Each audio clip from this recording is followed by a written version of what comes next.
Bom dia, meu nome é Bruno Oliveira, sou diretor de Marketing e Desenvolvimento de Negócios na MSC Med. Hoje a gente está aqui para começar a nossa primeira MSC Med Expert Sessions, tá? Então são encontros mensais que começam agora, a gente vai sustentar tanto quanto for possível, né? E vai usar esse espaço aqui para compartilhar conteúdo interessante para todo mundo que está na área regulada e que a gente está sempre sendo bombardeado aí, né, por novidades e mudanças, e isso é tão importante para a gente seguir o nosso trabalho. Esse é o nosso primeiro encontro. Hoje a gente vai falar sobre a atualização das taxas da Anvisa, então vamos falar sobre impactos e estratégias para o setor regulado, com o nosso amigo Marcelo, que está aqui já com a gente.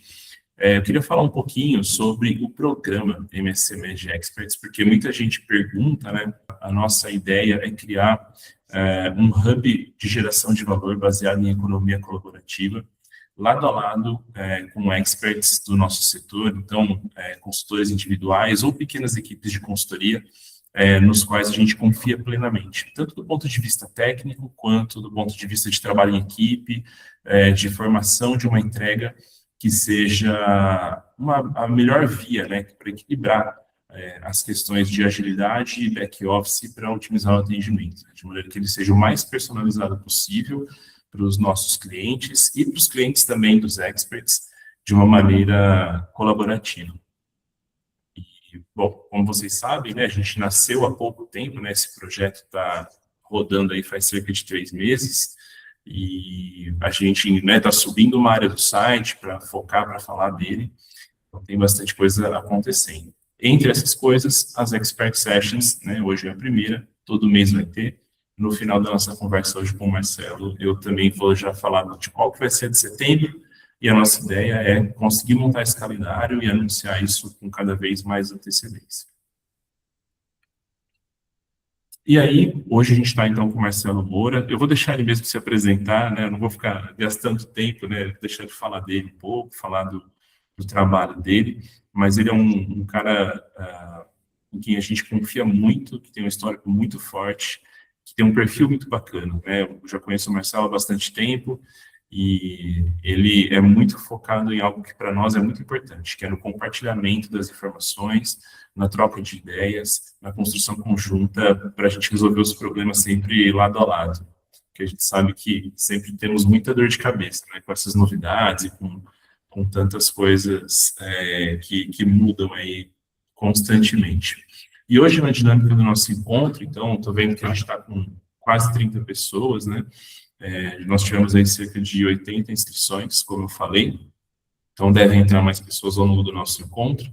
A ideia é abrir aqui o palco, né, para o Marcelo fazer a apresentação dele a respeito, né, dessa mudança das taxas do Anvisa, que nós, curiosamente, né, a gente não viu ser muito discutido, e a gente está entrando num período crítico sobre o qual ele vai falar um pouco mais. Ao final do nosso encontro, né, ao final da apresentação do Marcelo, a gente vai abrir aqui, né, para conversar um pouco sobre o que foi apresentado e também deixar aberto para vocês, para mandarem as suas questões. Se vocês preferirem, pode mandar por escrito, tá? A gente vai guardando aqui informação e depois eu trago para o Marcelo, né? Tem gente que prefere mandar por escrito, mas também fiquem à vontade, tá? Para levantar a mãozinha aí no botão de reações, para fazerem suas perguntas também, né? Abrir a câmera. O espaço aqui é plenamente democrático e de troca de conhecimento no mais alto nível, tá bom? Então, vou deixar para o Marcelo assumir o palco aqui e depois já tenho para vocês aí a surpresa do que vai acontecer também no mês que vem. Bom dia a todos. Obrigado, Bruno, pelas palavras. Obrigado pelo convite também de estar participando do programa Expert. É sempre importante nós estarmos criando essa sinergia regulatória, um ambiente aí que a gente passa por muitos desafios. Então, primeiramente, bom dia. Meu nome é Marcelo Moura, sou um dos experts do programa que a MSC Med fez agora no ano de 2026. Igual o Bruno falou, são vários encontros que nós vamos estar trazendo aqui para que a gente possa discutir determinados temas do setor regulado, onde sempre a gente passa por momentos muito desafiadores. Então, a ideia aqui do programa é que para que a gente possa estar discutindo, levando dúvidas, levando informações para que a gente possa criar essa sinergia regulatória.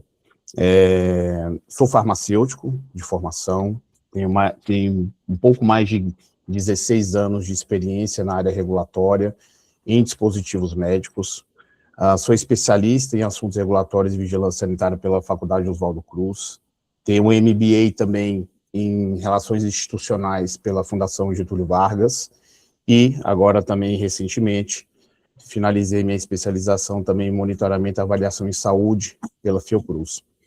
E o desafio desse primeiro webinar foi trazer um assunto que a gente não vê muito ainda a ser discutido, e que é algo que agora, em junho de 2026, nós já podemos passar por uma situação que espero que não seja algo que nós já passamos em 2015. Então, quem é um pouquinho mais antigo vai lembrar que em 2015 nós tivemos uma situação onde nós tivemos um reajuste das taxas, onde nós passamos por uma situação muito desafiadora, tanto política, econômica, e também o formato como foi reajustado essas taxas. O setor regulado foi bastante impactado, e aí eu falo não só os entes como fabricantes, importadores, mas toda a cadeia do setor regulado foi bastante impactada em relação a isso. E aqui a ideia é trazer todo esse contexto histórico e trazer também em que momento nós estamos em relação a esse assunto que é de suma importância, porque, volto a dizer, ele impacta não só também a situação dos entes como importadores, fabricantes e distribuidores, mas também toda a cadeia que é de suma importância. Então, aqui, antes de nós entrarmos meramente numa questão do reajuste em si, sempre é importante nós estarmos comentando o que é a taxa da fiscalização da vigilância sanitária. Então, isso é um tema que está bastante comum dentro da área regulatória. Então, a área regulatória está bastante familiarizada a esse termo, a taxa da fiscalização. Então, a gente tem que entender o seguinte, que os custeios das ações da Anvisa, ela conta com recursos do orçamento da União, ou seja, a União ela transfere recursos para a Anvisa, então nós temos esses custeios feitos pelo orçamento da União, mas também uma parte advém dessas cobranças da taxa, que nada mais essa taxa é um tributo que está determinado na Lei 9782, de 99, que é a lei que criou o Sistema Nacional de Vigilância Sanitária, e também definiu, na verdade, o Sistema Nacional de Vigilância Sanitária e criou a Anvisa. Então, todas as vezes, na maioria das vezes que a gente solicita que a gente faça algum peticionamento, seja uma solicitação de registro, alguns pós-registros, autorização de funcionamento, certificado de boas práticas de fabricação, certificado de boas práticas de armazenamento e distribuição, isso tem um valor a ser pago. Então, as empresas realizam peticionamento, esse peticionamento ele tem uma guia de recolhimento da União, que é a GRU, para ser efetuado o pagamento em 30 dias. Hoje em dia, nós temos outras formas, né, que também foi colocada pela nova resolução, como, por exemplo, o Pago em Tesouro. Então, é uma outra forma de você efetuar o pagamento, mas, no modo geral, nós temos uma guia para ser paga, e essa guia ela tem uma validade de 30 dias. E nós pagamos essa guia, caso não seja pago, nós temos que realizar um novo peticionamento. E essa guia, ela tem 3 pilares que fazem com que os valores se tornem específicos para cada para cada empresa.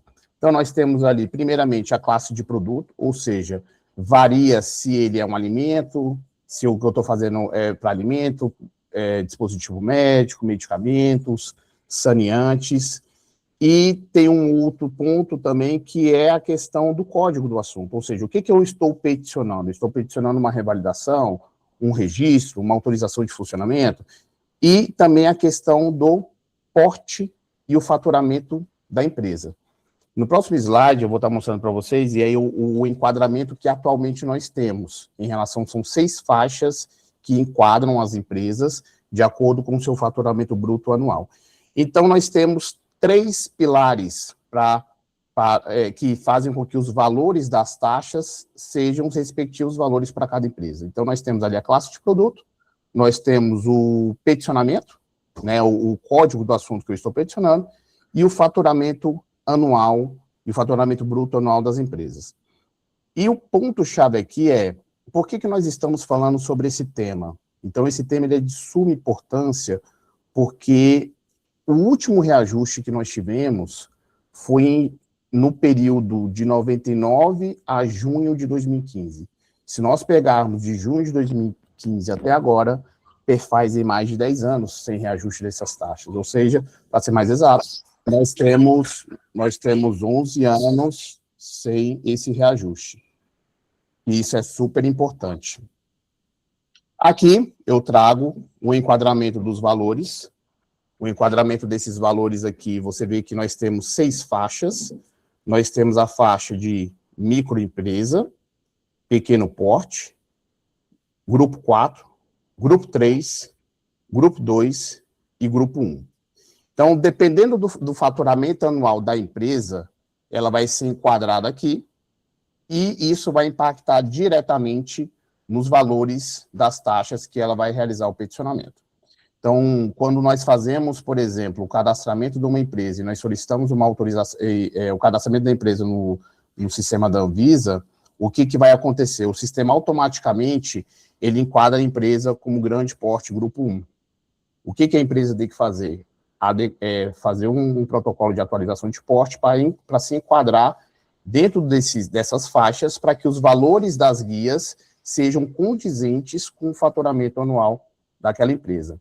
Um ponto importante a ser dito aqui é que, em 2015, quando nós tivemos o reajuste desses tributos, esse enquadramento aqui de valores, ele foi mantido. Ou seja, essa forma como nós estamos aqui, essas 6 faixas, não foi discutido, ou seja, já tem mais de 20 anos que essa faixa de faturamento continua a mesma. O que houve na época foi um reajuste das taxas, mas esse enquadramento se manteve. Então, é um primeiro ponto que a gente identifica que é possível algum tipo de alteração ou, no mínimo, uma discussão para manter esse tipo de enquadramento desses valores aqui. E lembrando que aqui o faturamento anual, ele é definido pela resolução como um montante de recursos que foram identificados pela empresa ao longo daquele exercício financeiro. Ou seja, então, tudo que foi vendido, tudo que foi proveniente de venda de mercadorias, de serviços, ou mercadorias e serviços, eles vão ser contabilizados, e nessa forma de contabilização a gente tem essa questão do enquadramento desse faturamento. E aqui é onde a gente começa o nosso contexto histórico. Então, nós vamos trazer aqui algumas informações para entender de como nós chegamos em relação a essa atualização, que hoje ela já está, hoje ela é possível já ser realizada pela Anvisa, mas para que a gente possa chegar nesse último ponto aqui de junho de 2026, é importante nós trazermos um contexto histórico lá de trás, desde 2015, onde a gente consegue ver a seguinte forma.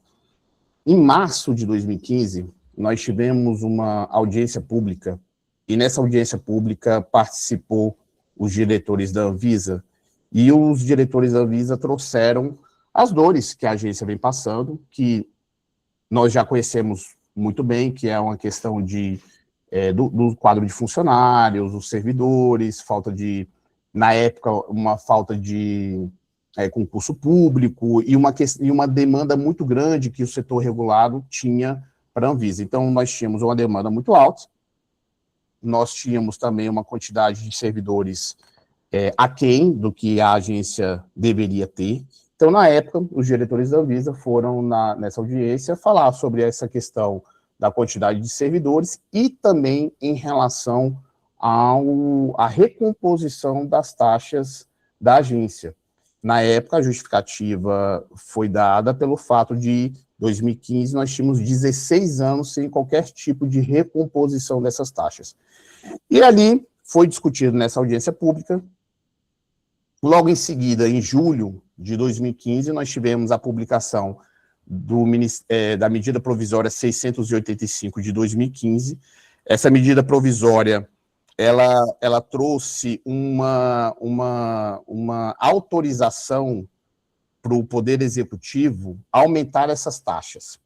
E, na época, ela aumentou, salvo engano, taxas de 9 órgãos federais. Então, ali você tinha o reajuste das taxas da Polícia Federal, da Agência Nacional de Saúde Suplementar, nós tínhamos também do Inmetro, e uma dessas agências, e uma desses órgãos federais que teve essa autorização para aumentar essas taxas foi a da Anvisa. Então, começou a partir de julho de 2015, com essa medida provisória, a autorização para o Poder Executivo reajustar essas taxas da agência. Depois, nós tivemos a publicação do decreto, em agosto de 2015, que foi o decreto 8.510, ele foi publicado no finalzinho de agosto, e ele regulamentava essa medida provisória. Ou seja, além de regulamentar, ele trouxe que também a atualização monetária ela ia ser fixada em conjunto por 2 ministérios, o Ministério do Estado da Fazenda e o Ministério de Saúde, o Ministério do Estado, que estava vinculado ao órgão.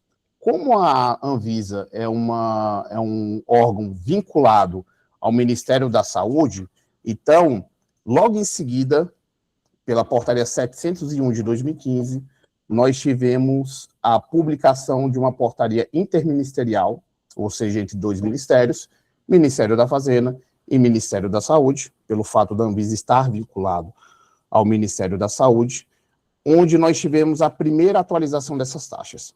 Então, quem vai se recordar, no site da Anvisa, quando foi publicado isso, a Anvisa trouxe a informação no seu site, que após 16 anos, os valores das taxas estavam reajustados. Então, essa portaria, ela foi publicada em setembro, no dia 2 de setembro de 2015. Só que aconteceu, e aí começou os nossos grandes desafios. Por quê? Ela trouxe um prazo muito curto para que as empresas pudessem pagar ainda a taxa anterior sem um reajuste do que a portaria 701 de 2015 trouxe. Ou seja, nós tínhamos 2 situações. Nós tínhamos uma semana para fazer isso tudo.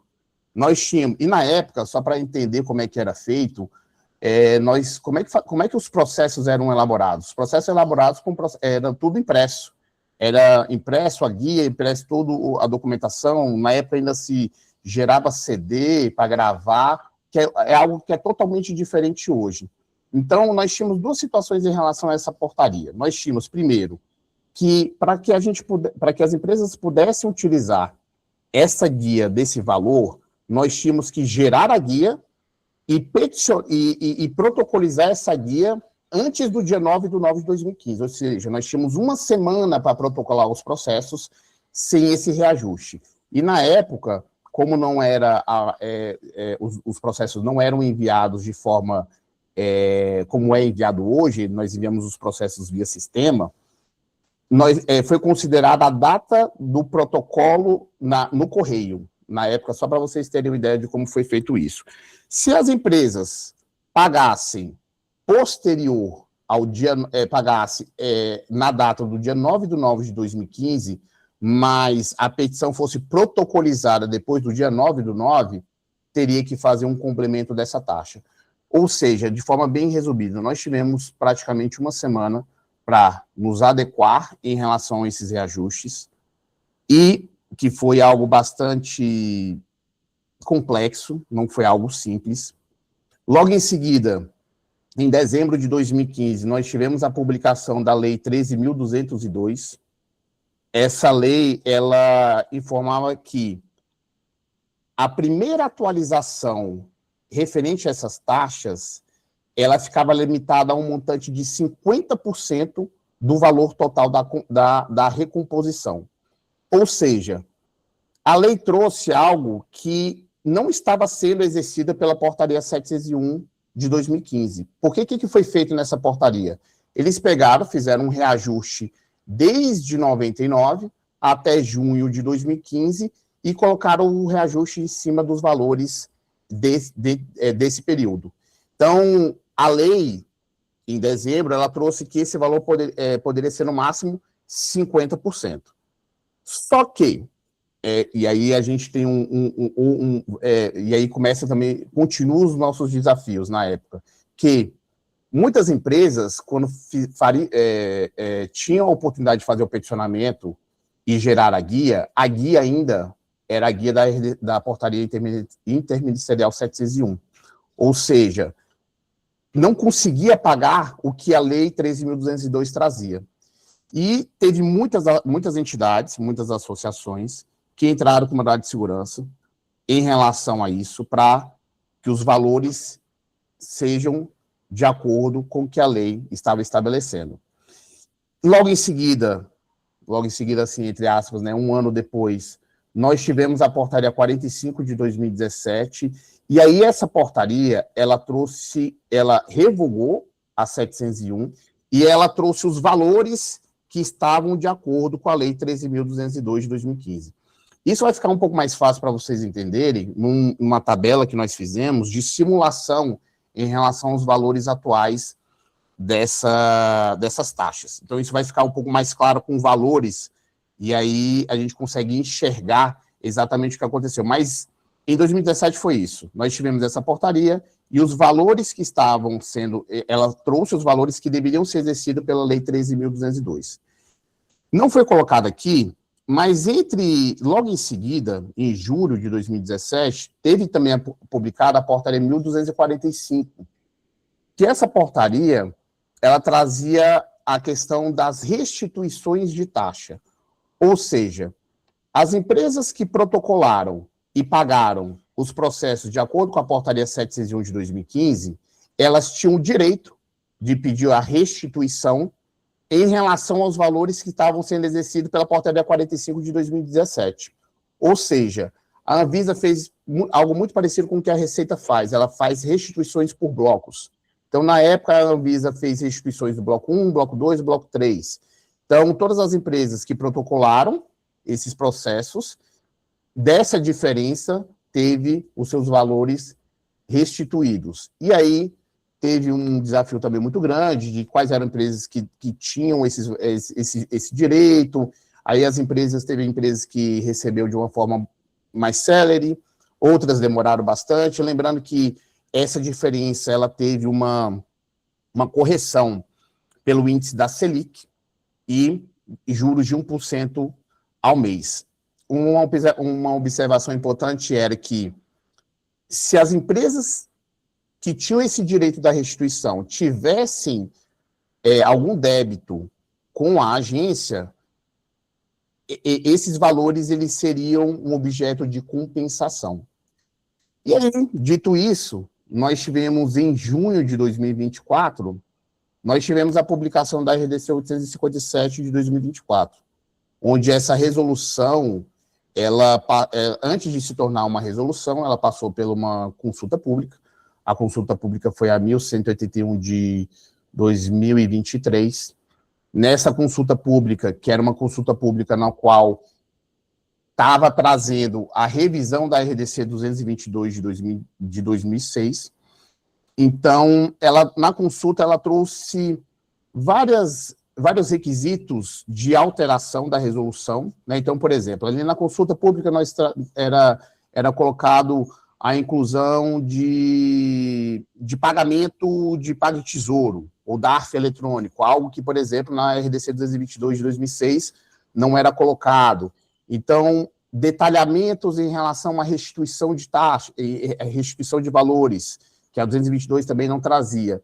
E um ponto super importante que foi colocado nessa resolução foi a inclusão da periodicidade de atualização monetária das taxas. Então, aqui a gente chega no ponto que a gente vai discutir.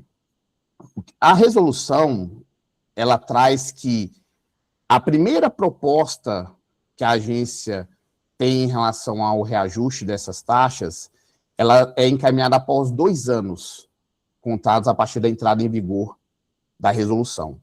A resolução, ela entrou em vigor no dia 3/6 de 2024, no início de julho de 2024. Ou seja, já se passou 2 anos e a agência já pode propor uma atualização dessas taxas. E aí é onde a gente entra aqui em relação a esses valores. Ou seja, quem é que pode ser impactado por isso? Todos nós. Então, a gente tem os fabricantes e importadores, que são aqueles entes que são que têm a capacidade de solicitar um registro, né? Então, ali você tem o impacto de regularização, o impacto de manutenção de registros, alterações de produtos, uma questão também que pode influenciar no lançamento, na permanência e na expansão de portfólios, isso é super importante.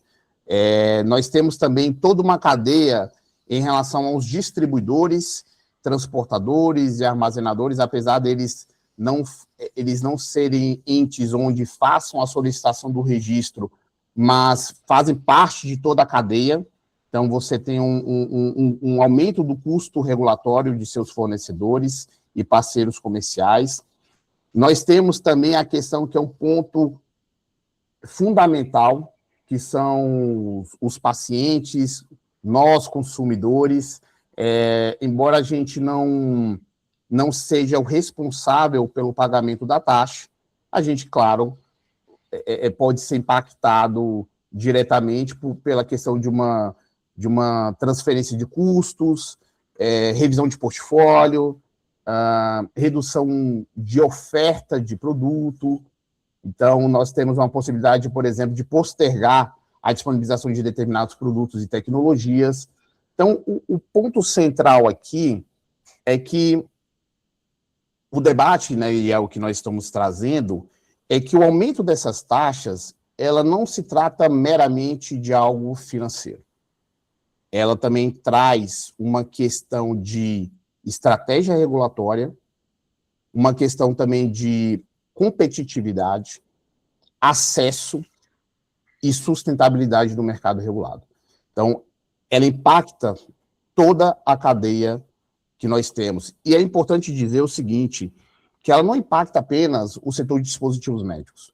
Ela impacta a parte de saneantes, medicamentos, cosméticos, alimentos, todos os entes que trabalham com qualquer tipo de tipo de atividade ou serviço junto à Agência Nacional de Vigilância Sanitária. E aqui é onde nós fizemos uma simulação do quanto seria o reajuste hoje. Nós fizemos uma simulação aqui de uma empresa de grande porte, Grupo 1, e nós fizemos 1, 2, 3, 4, 5, 6 simulações de petições. Então, esses valores iniciais eram valores exercidos antes da Portaria 701 de 2015. Ou seja, esses valores iniciais aqui eram os valores quando a Anvisa foi criada. Lá em 99, pela Lei 9782, lá nos seus anexos, vão ter esses valores. Em 2015, com a publicação da portaria, os valores que estavam sendo exercidos eram esse aqui. Então, nós tivemos, na época, por exemplo, um certificado de boas práticas internacional. Isso tá para dispositivos médicos, tá, gente? E enfatizando, grande Grupo 1. Ela passou de 37 mil para 108.611. Então, esses foram os valores que estavam sendo exercidos pela portaria. Quando a portaria 45 de 2017 foi publicada, ela trouxe os valores de acordo com a Lei 13.202 de 2015, que era o valor de 72.804. O que essa lei informava? Que a diferença, se nós pegarmos o inicial pela portaria 701, nós tínhamos o valor do IPCA daquele tempo. Então, por exemplo, fevereiro de 99 a junho de 2015, eu tinha um valor de IPCA, e esse reajuste, se eu colocasse ele de uma forma total, ia dar 108.611. Só que a lei trouxe, olha, 50%. Então, se você pega isso, dá o valor que está sendo exercido agora, até os dias de hoje. Então, nós hoje temos um valor de 72.804 para certificado de boas práticas de fabricação, isso está internacional, fora do Mercosul. Nós temos o registro de família de equipamento no valor de 21.274, e assim por diante. E nós fizemos uma estimativa de quanto seria o reajuste de julho de 2015 até agora, julho de 2026. Então, nós temos aqui um valor, um reajuste de mais de 70% do valor das taxas. Então, isso vai variar de acordo com o que nós conversamos, vai variar de acordo com o porte da empresa, porque essa simulação que nós fizemos foi uma simulação em relação a grande grupo 1, e também vai variar de acordo com o peticionamento que eu estou realizando. Se vai ser registro, se vai ser uma notificação, se vai ser uma alteração. Então, esses são os valores que, se fosse hoje reajustado de uma vez, pegando julho de 2015 a julho de 2026, ou seja, 11 anos, nós teríamos um aumento, um reajuste ou uma recomposição de mais de 70% desses valores. Então, isso é importante para que a gente possa ter uma ideia de como a gente pode mitigar e a gente pode reduzir esses riscos. Porque é muito importante que a gente tenha 4 pontos chaves em relação a isso aqui. Primeiro, em relação à uma atuação institucional. Na época, em 2015, o setor regulado foi muito reativo.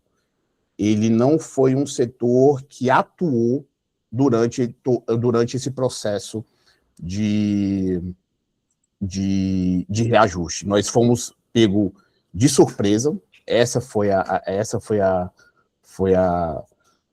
realidade. Então, hoje em dia, nós temos uma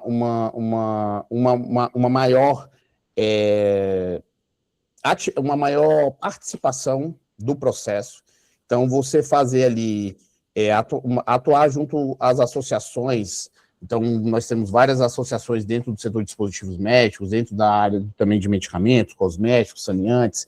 Então, atuar por meio dessas associações, que aí, realmente, como é um setor que vai impactar todo o setor, não é só A, B, C ou D, é todo o setor. Então, é importante essa atuação, ou seja, participar do processo, né? Então, participar ali das consultas públicas, se tiver, uma interação técnica com a Anvisa, um acompanhamento da agenda em relação a se ter uma previsão de quando vai ser realizada essa proposta, depois, onde ela vai ser tramitado, se vai ser tramitado dentro do Ministério da Saúde, Ministério da Fazenda, ou seja, acompanhar todo o rito para que a gente possa estar participando e levar as nossas considerações, levar estudos técnicos para justificar o porquê daquilo, o porquê disso. Também nós temos uma questão da inteligência regulatória, ou seja, monitorarmos e fazer esse monitoramento contínuo de normas é fundamental. Antecipar algumas mudanças, tentar antecipar algumas mudanças regulatórias. Nós temos também uma questão de avaliar esses impactos regulatórios dentro da nossa empresa, e aí, fazendo essa avaliação desses impactos regulatórios, uma questão também do plano de ação que nós podemos estar realizando.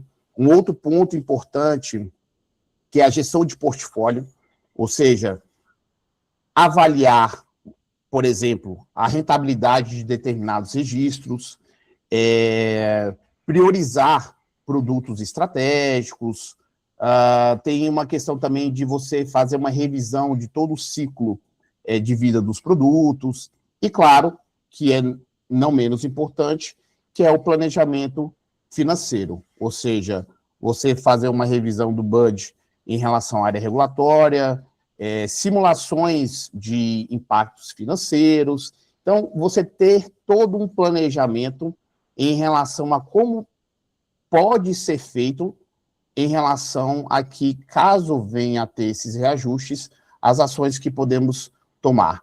E não só uma ação de forma reativa, mas também uma ação de participação do processo regulatório, que isso é fundamental. O setor regulado precisa disso, junto com a agência, para que realmente converse, a gente apresente estudos para justificar a necessidade ou não de determinadas mudanças, e a gente vai fazendo com que isso tenha mais previsibilidade e também uma questão de transparência. Então, essa era a apresentação que nós tínhamos para fazer. É um assunto que nós temos...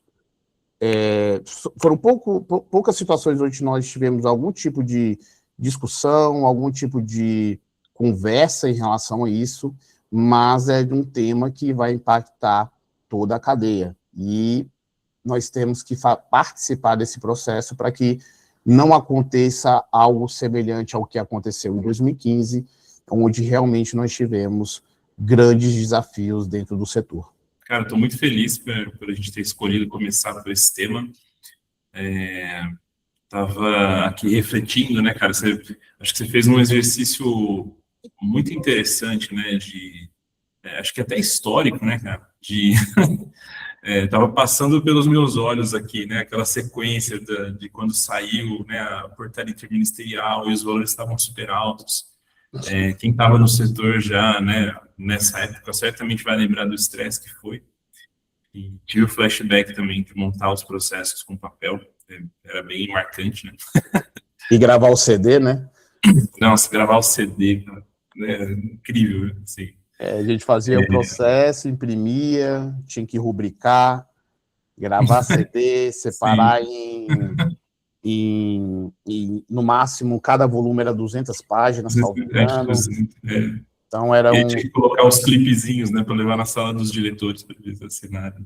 Isso, e era o contrário, né, porque hoje a gente faz o peticionamento, é gerada a guia, hoje a gente paga e o processo cai no sistema. Antigamente, você pagava a guia para depois protocolar, então só era aceito, e aí fazia o protocolo fisicamente, dava entrada na Uniap, exato, na Uniap, e depois o processo caía dentro do sistema. Então, você vê que hoje mudou muita coisa. Então, sim, era bem bacana, cara. Não, eu achei muito interessante, né, essa projeção, né, dos custos, porque é bastante significativo. E, bom, como, assim, até agora a gente não teve perguntas, né, o pessoal não mandou aqui, eu queria fazer uma para você, que essa parte final aqui me chamou muito a atenção, né, que eu acho que diz respeito, como em muitas áreas, né, do nosso trabalho, né, às vezes a gente fala de PMS, por exemplo, né, e é sempre esse assunto, né, a gente tem que ser preventivo, preditivo, né, no máximo possível sempre, né, sermos proativos, né, na preparação.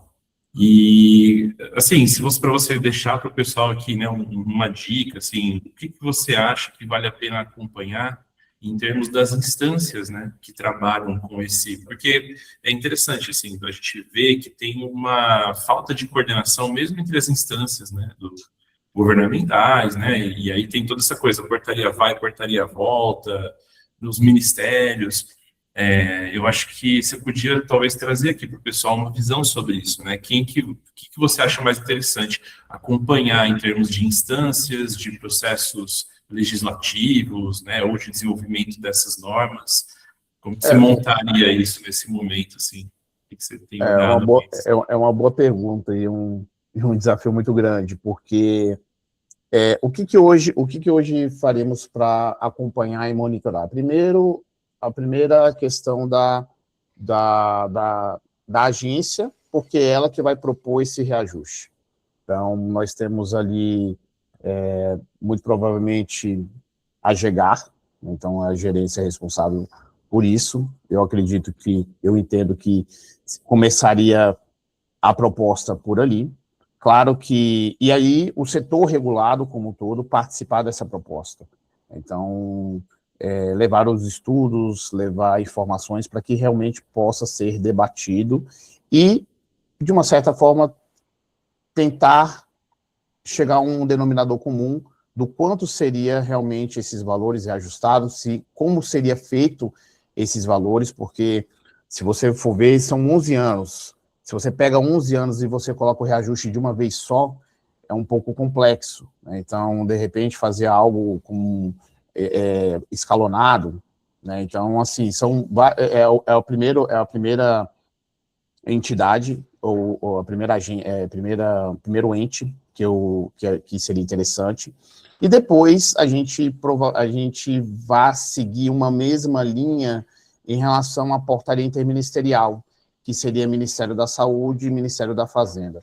Volto a repetir, como a Anvisa está vinculada ao Ministério da Fazenda, muito provavelmente vai passar, ou está vinculada ao Ministério da Saúde, muito provavelmente vai passar por esses dois entes, Ministério da Saúde, Ministério da Fazenda. Então, nós temos ali também oportunidades de estar acompanhando, de estar discutindo, de estar levando estudos para que a gente possa acompanhar essas situações. E caso tenha algum tipo de PL, algum assunto dentro do Congresso também, seria importante fazer esse tipo de monitoramento. Então, para que a gente possa monitorar, e não só monitorar, porque monitorar, hoje em dia, é feito isso, mas participar do processo regulatório. Então, se você pega hoje a Anvisa é uma das agências que tem mais análise de impacto regulatório, consulta pública, audiência pública. Então, participar disso é fundamental para que realmente a gente consiga entender para onde nós vamos, porque não é só o setor, não é só a Anvisa, mas é o setor regulado também. Então, a gente consegue ter uma transparência dentro do processo e também ter uma previsibilidade, que é algo que não aconteceu lá em 2015. Então, nós tivemos grandes desafios por conta disso, e eu entendo que nós não teríamos hoje em relação a isso, mas é importante nós estarmos monitorando, nós estarmos participando todo esse processo. Legal. Eu acho que um aspecto bom que você trouxe aí é o levantamento de dados, né? Muitas vezes, eu digo isso como alguém que já trabalhou, né? Já trabalhei principalmente em fabricantes, né? Mas também já tive algumas passagens, né? Importadoras, distribuidoras, e muito raro, né? A gente ter esses dados na mão quando solicitados, principalmente esses movimentos geralmente acontecem, né, lado a lado com associações, para garantir uma maior legitimidade, né, na transmissão desses dados, uma facilidade maior de recepção, né, dessa informação pela agência, né, ou mesmo pelos ministérios.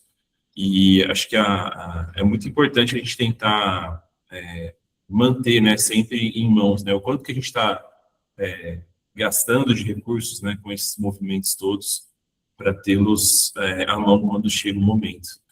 Perfeito. Bom, eu não sei se alguém gostaria de fazer alguma pergunta, vocês podem ficar à vontade, tá, gente? Só trazendo um ponto, Bruno, em relação a isso, por exemplo, estou me recordando aqui, no início do ano, acho que foi em fevereiro desse ano, nós tivemos a GSEX, que é o Comitê Executivo de Gestão da Câmara do Comércio Exterior, né? Então, acho que, salvo engano, em fevereiro de 2026, eles publicaram uma resolução, acho que é a 852 de 2026, e ele elevou alguns produtos importados. E, na época, um pouco antes, o Ministério da Fazenda tinha disponibilizado um estudo, e o setor, de uma certa forma, entendeu que aquilo não impactaria ao setor de dispositivos médicos, impactou. Então, é algo que o tempo todo está acontecendo, né? A gente tem uma constância muito grande em relação a isso, então, nos preparar e apresentar, por exemplo, igual foi dito, você disse em relação a esses custos, né, qual é o custo de um produto em relação à parte regulatória, então, na parte de venda, tudo que você já fez também. Então, isso é super importante a gente ter esses dados, nós termos essas evidências para justificar realmente o posicionamento em relação a uma tomada de decisão. Legal, cara. Legal, bem bacana. Bom, queria saber se alguém tem algum comentário, alguma colocação, quer fazer alguma pergunta para o Marcelo. Esse é o momento. A gente está adiantado no tempo, então eu já sei que eu vou devolver um tempo para vocês, e isso é sempre muito, muito valioso, né? Assim, a gente... acho que é o Leonardo da Elka, peraí. Pode falar, Léo. Você quer abrir o microfone? Olá, bom dia, tudo bem? Oi, Léo, bom dia. Primeiro, obrigado pela apresentação, foi muito bom para nós já termos algumas noções aqui.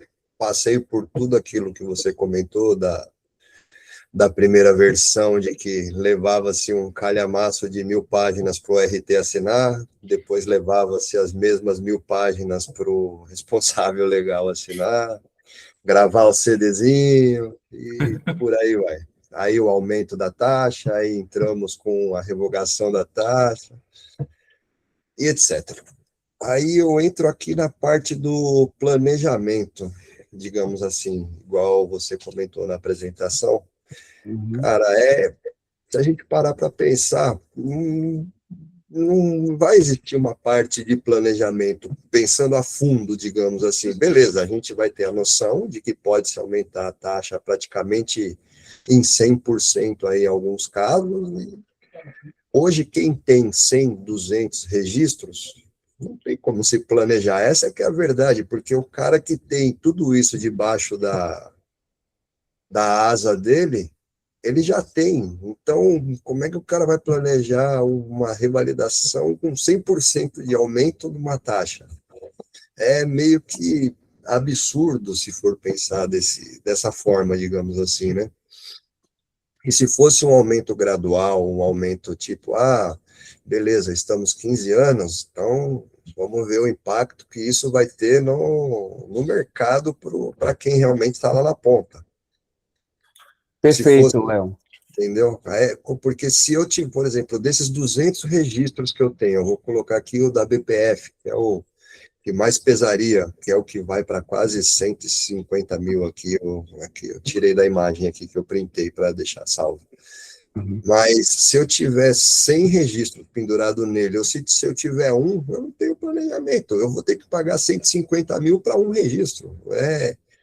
Às vezes, essa BPF não acaba cobrindo toda a despesa que eu vou ter com esse único registro. Para quem tem 100 debaixo do guarda-chuva desse BPF, beleza, você consegue dar uma diluída razoável. Mas a pessoa que tem um produto, 2 pendurado debaixo de uma taxa dessa, o cara vai, não digo quebrar, mas ele vai pensar 2 vezes antes de manter esse produto no mercado. E quem tem a perder com isso é o mercado brasileiro. Perfeito. Concordo contigo, a gente tem um desafio muito grande, principalmente porque a maioria da parte das empresas que está dentro da parte de dispositivos médicos são empresas pequenas, né? Então é algo totalmente ao contrário, por exemplo, quando a gente analisa o mercado da indústria farmacêutica. Então ali as empresas são pequenas, na área de dispositivos médicos, uma equipe bem reduzida da área regulatória. Por isso que é importante nós estarmos monitorando e participando, porque, por exemplo, igual você falou, se você pega aí, você faz um reajuste de uma vez só, de 11 anos, sem algo gradual, você tem um risco muito grande de manutenções de registro, manutenções de produtos, então você tem uma questão de portfólio, de acesso, né? Então, dependendo dos valores que venham ser exercidos, os produtos que vão estar dentro do mercado, pode acontecer de não estar mais, por uma questão de viabilidade.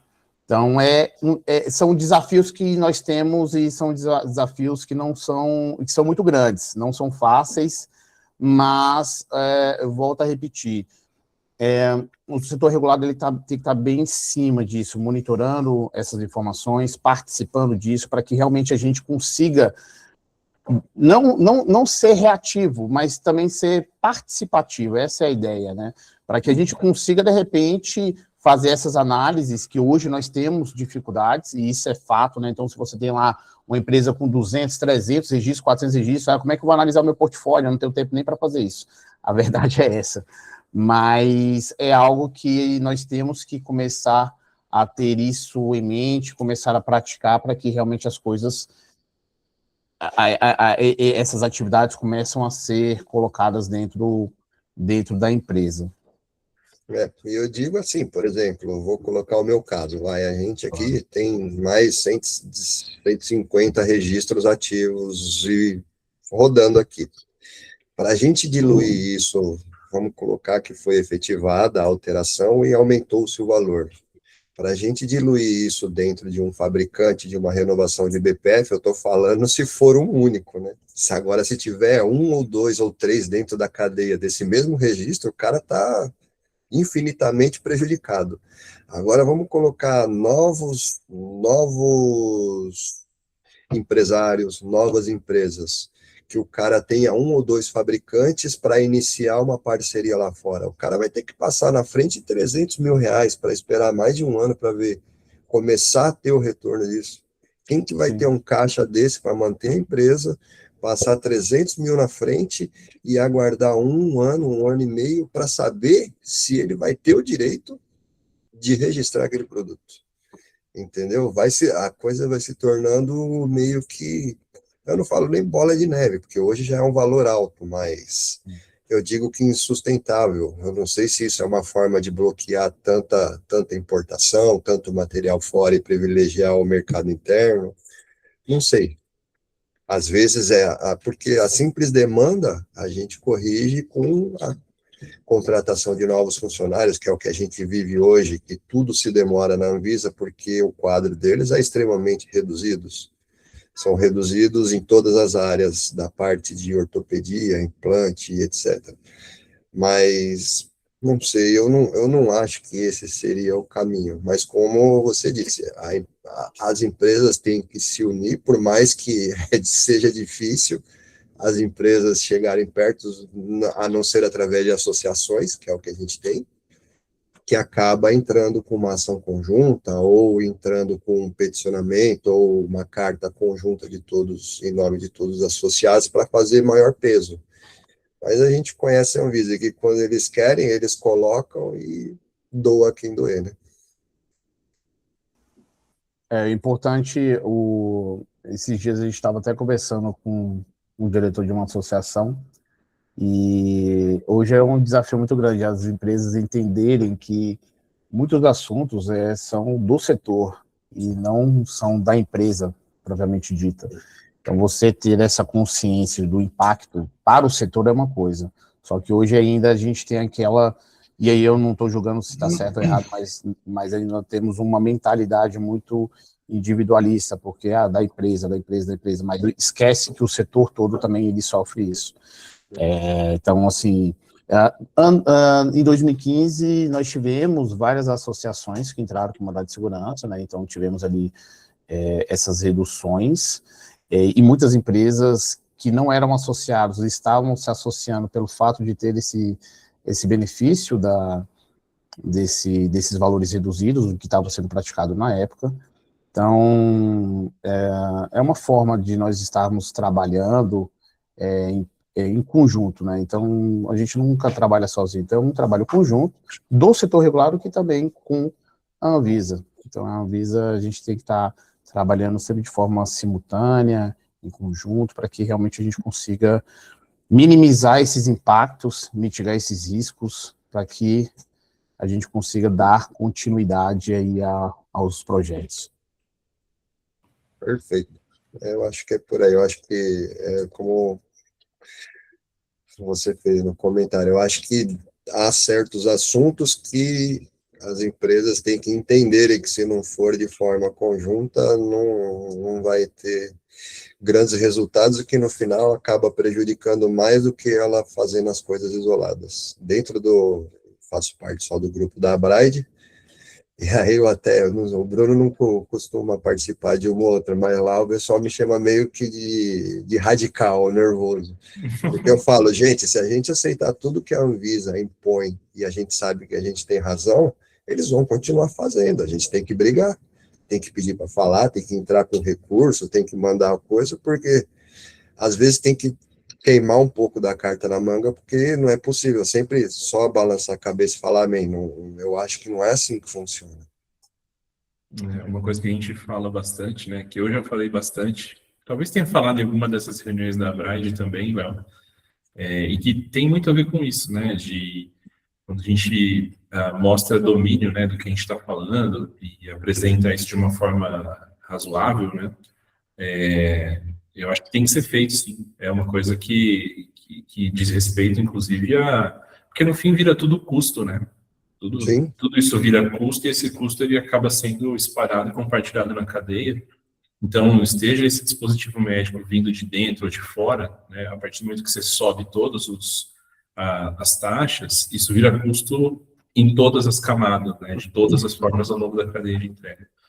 Então, eu acho que é importante que você seja, né, radical e que outras pessoas, a gente tem que ser, né, cara, porque a gente tem que levantar esses assuntos e inclusive faz um tempo, né, que eu participo das reuniões de QA lá, mas é importante a gente trazer, né, esses pontos com informação estruturada, né, como o Marcelo estava falando, para apresentar, né, claramente, falar, olha, isso aqui vai afetar a competitividade do país, em todos os sentidos.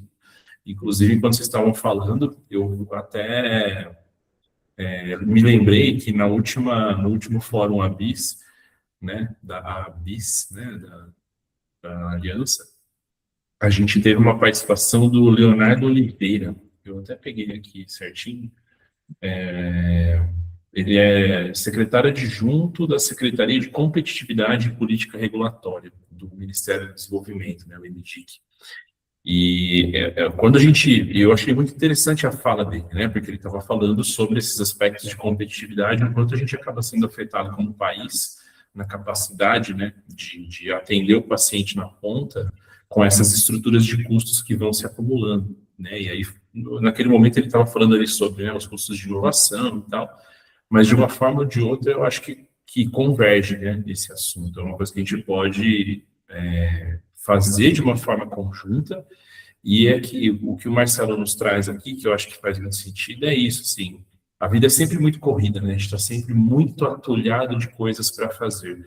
Tanto, né, as pessoas físicas, né, quanto as pessoas jurídicas. Né? E em que momento, né, será que alguém aqui, né, olhou para isso, né? Quer dizer, eu posso entrar em contato com a Secretaria de Competitividade e Política Regulatória, né, para discutir isso, né? Falar, olha, será que a gente consegue criar uma agenda de escalonamento do aumento dessas taxas, baseado em algum tipo de indicador de capacidade do nosso setor, sabe?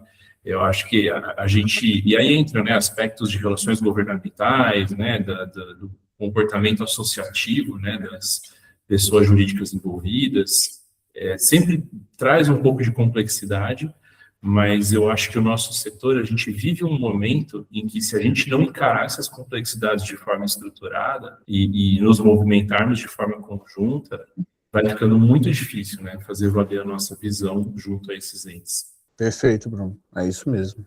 Então, é igual, eu vou utilizar a frase que eu iniciei, o objetivo do programa do Expert é criar sinergias. É isso que nós temos que fazer também nessa parte. Criar sinergias, levantar estudos, apresentar, discutir, debater, para que a gente... Porque isso impacta todo mundo, não só as empresas, mas toda a cadeia, a gente, impacta a gente também, porque a gente sabe que, no final das contas, a cadeia ela sempre vai repassando, né, os custos, e às vezes nem repassa, porque não é interessante. Então, é uma outra forma também, por exemplo, de nós atuarmos, né, igual você falou do secretário também. Então, você tem vários entes aí que são importantes, né, vários stakeholders que são importantes dentro desse processo. E queria agradecer muito ao Marcelo, né, pela excelente apresentação, acho que foi, assim, maravilhosa, tanto de um ponto de vista histórico quanto técnico, né, para a gente entender o que está acontecendo e o que pode acontecer. No dia 15 de setembro, a gente vai ter a segunda palestra, né, do nosso MSCMed Expert Sessions, e vamos trazer a Roberta para falar de novo de 14155, e fiquem ligados porque a gente vai trazer um outro spoiler sobre 14155, que só quem participa do TC194, né, o Technical Committee de Avaliação Clínica e Biológica da ISO sabe, tá? Então, fiquem atentos, falem aí para os colegas de vocês, se geração de evidência clínica é uma coisa importante para vocês aí, vale a pena a participação.